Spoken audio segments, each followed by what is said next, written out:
Hey, it's Merrill. I think I have a pretty interesting video for you today. I'm going to be mixing some pretty funky supplies, and I'm going to be doing artwork on my favorite period in history, the Middle Ages. It's basically got inspired by a class that I am kind of teaching in school. I'm a special education teacher during the day, and I get to push into all sorts of classes and get inspired by a lot of different things. And there's a lot of interesting things that happened in the Middle Ages, and one of them was the power struggle between the popes and the kings. Charlemagne comes to mind, Pope Leo the Third, but there were many others that went that happened in this very long period. I'm not drawing any king or pope specifically, but I'm using a pencil right now, and I'm just drawing what I imagine a pope at the time and a king at the time to look like. Now, I gather from the comments and the requests that most of you watch my channel for the step-by-step videos. I want you to notice this is very, very different, a much different start than my step-by-step videos. And I'm being a lot looser. And this is how I really draw. It's tough when you do step-by-step videos and you claim you're going to teach somebody how to draw somebody realistically. And when you're teaching, basically teaching is not standing in front of a room or, narrating on the internet what you know. It is putting it in a formula for people to understand. That's what I do for my step-by-step videos. But notice with this, again, much looser. This is my real style. And, I think that the longer that you do art, the less interest that you have in making things with perfect realism. And I think that's the appeal of the Dark Ages for me. Most of the artwork was done by monks in this period, almost all of the artwork. Basically, they were not professional artists. They kind of carried the torch of knowledge on from Rome. But they made these like bizarre looking drawings and tapestries and sculptures, and it's so strange, compared to like the realism of Rome and definitely the Renaissance, which happened after the Dark Ages. So I kind of like that bizarre look. One of my favorite artists is Hieronymus Bosch, who was a little bit later on, but a lot of his imagery was very influenced by this period. All of the hell and fear of damnation, that was the Dark Ages right there, even though he painted after that period. Anyway, let me get back to the technical stuff. Yes, I made the heads and the bodies on separate sheets of paper. It's just easier for me to get details on the head that way. I use a scanner, and I use Paint Shop Pro. I guess I'm not smart enough for Photoshop, but I like Paint Shop Pro. It does its job for me. And basically, what you're going to see me do in a little bit, after I finish drawing in the king's body, is I'm going to scan it with my scanner, and I'm going to open up both of the heads and the bodies in Paint Shop Pro. And I'm going to basically Frankenstein the head onto the bodies. I like bobblehead drawings, so I'm going to make the head a little bit bigger. I'm not thinking of proportion. So if you saw my proportion tutorial and you're expecting something with perfect proportion, I'm not really interested in that. I'll do that for the step-by-step videos, at least the ones with the bodies in the step-by-step videos, but not really interested in that for my own work. And this is more true to my own work. Love photo collage. So what I like to do is I like to find some interesting images to enhance my drawings. Love changing the eyes if I see a great expression. Love editing the teeth. This I just cut off a mouth that I really liked that was at the same angle. And these take like a long time to find.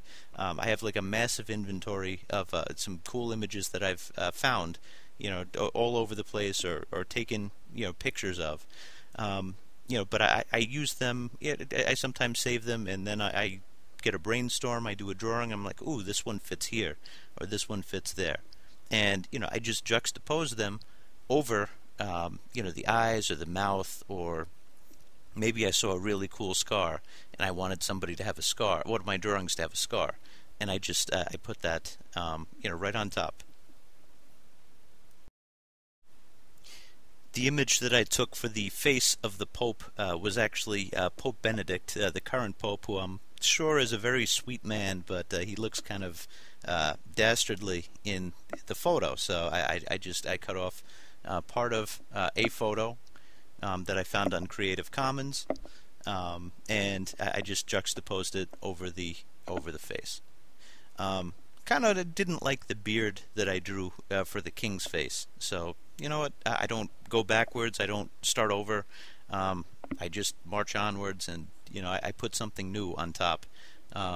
It's always more interesting if you layer things. It gets depth, especially with paint. Where there's transparencies. I really enjoy doing that. Yeah, taking the images out of the background, and there we go. Now we have one figure, which we're only half done with, believe it or not. But stick around, we still have some very interesting things to do. Cut off the king's arms. That really didn't happen in the Dark Ages. It was really the other way around. But you know what? I had to change his pose, and as you can see, I changed his crown. You're going to see me do that again. I love using the photo editing programs because it gives me a chance to do this so many times. A lot of times when you paint, it takes you so long to paint, you're committed to that composition. But it's not the case. Oh, now Merrill, how did you do this? How did you start drawing here again? Well, I just printed it. All I did was press print, and I did a high quality print. Now I'm going over it with a layer of colored pencils, and it just has another layer of depth. It all started out as my drawing, so I don't consider it cheating. Actually, there is no cheating in art nowadays. It's all about image making, and I'm just trying to make an interesting image. And I truly feel that adding depth to your artwork make things much more interesting. So going over it with colored pencil, I really, really liked the Pope. I'm going to stop really soon with the Pope, but you're going to see me go on and on with the King. And yeah, I'm an editor. I really edit things to death. One more layer of colored pencils, and then you're going to see what I do with it. Markers too, I see.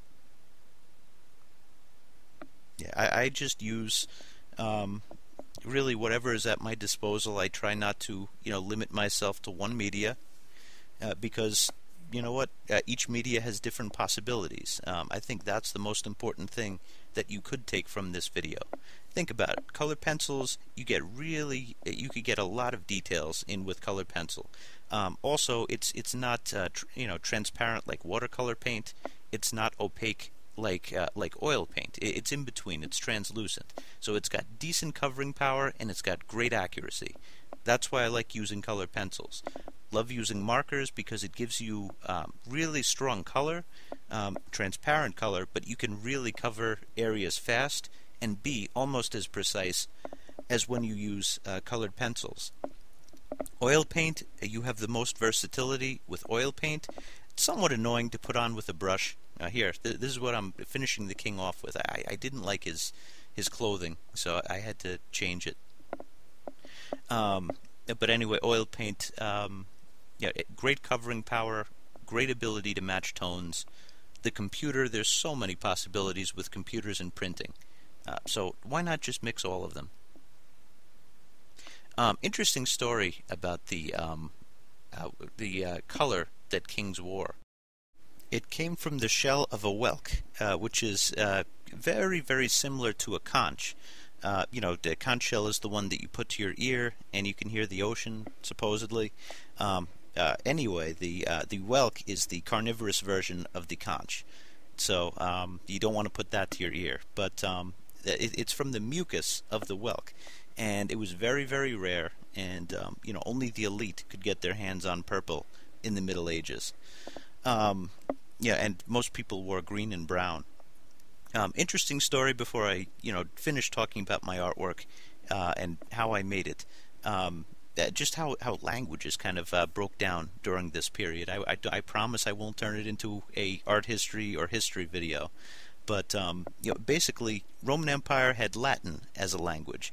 We get English, we get Spanish, Italian, French, Romanian, and of course I'm forgetting one. All of these languages are stemmed from Latin, but basically nobody would travel the roads, and very few people would trade, because they would fear being sacked to the barbarians. So people really didn't travel in this period. That's how we got all of these different languages, and the one unifying power was the church, and the church kind of swooped in. The whole nother story with Holy Roman Empire, but anyway, I'll stick to this. I am cutting out the third crown. I didn't like the first two, I guess, but again, the media that I use allows me to change things as I feel that I need to, and all I need to do is print it out again. I can always get what's called a giclée print, which is a really high quality print, and often when I do that, I finish it up with like a little bit of oil paint. But it's a way that I could really layer my artwork, make it interesting, change it, be agile, as they say, like move around, and that's what I do. All of my images that I make, all of the characters that I make, are saved as a PNG format, so that I could reuse them over and over and over again and fit them into different compositions. I don't necessarily like making backgrounds. I love making people. I don't really like making backgrounds, but I enjoy sticking my images in empty photographs where there are no people. And I always think about this, don't pretend. When you go on vacation, you take photos. Now, years pass, and you look at those photos. You don't look at the images of the land, you look at the images of the people. And I often think about that, and that's part of the reason that I kind of like create these characters. They're like days of my life. I always look back on them, and I'm like, okay, I remember this. They allow me to recall certain periods. Like I think, when I see this, I'll think about this class, that I'm sitting in on. It's pretty cool, and some really cool kids in there. Anyway, that's the end, and I hope that you learned something from the video. Leave me a comment, ask me a question. I will. I'll do my best to answer them. Hope you enjoyed the video.